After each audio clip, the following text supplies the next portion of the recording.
In the square, Brady tells Chloe he's out on bail, and she takes him to task for what he did to Stefan. Brady says he would have done a lot worse to make sure they found their way back to each other. Everyone else is glad he did it. How about her?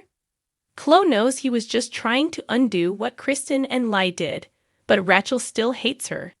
So this isn't exactly happily ever after. Brady thinks it's a new start because Kristen isn't around to poison Rachel against her. John brings Rachel to the square.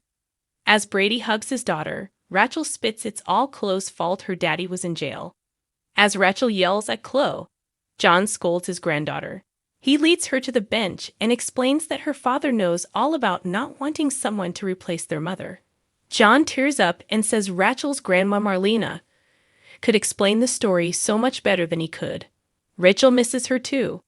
Brady crouches down and says he also misses her because even though she wasn't his mom, she loved him like she was. Rachel points out that Marlena was grandma and Chloe is not. She'll never love her and she wants her gone. After John leaves to meet with Steve, Brady suggests to Rachel they all have lunch and talk. The little girl yells that she's not going anywhere with Chloe. She sits on the ground and pouts. Chloe tells Brady that Rachel has been through too much and needs to feel that she comes first with him. She leaves. Sloane comes to Eric's cell and offers to be his lawyer. She shows him Leo's gossip column that claims she was having the best sex of her life. She admits she is still furious with him. But maybe she ended things too quickly. She's missing all the fun they had together, and not the good clean kind. If he misses it too, they can work out a deal. Eric doesn't have a job, so he can't afford her. Sloane offers to take it out in trade and eyes him up and down.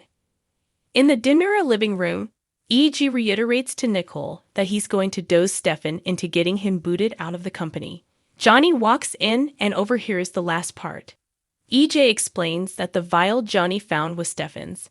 He worries his brother is on drugs but asks him to keep the secret while he investigates it. Johnny agrees and leaves.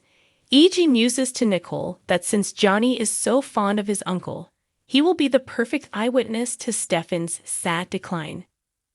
Stefan gets dizzy in the park, but chalks it up to Gabi having that effect on him. They sit on the bench and he tells her how thrilled he is that they're back together.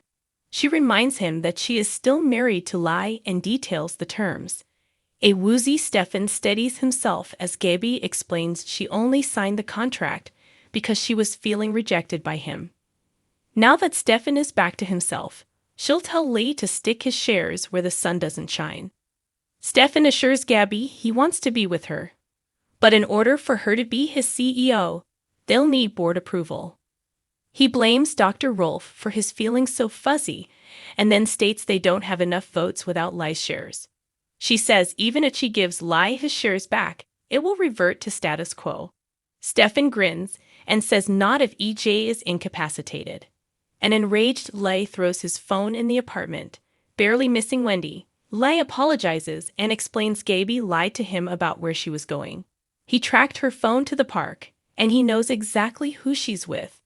Wendy accuses Lai of stalking his wife, but he insists he loves her more than he thought he could love anyone. She wonders if he really wants a wife who is in love with another man.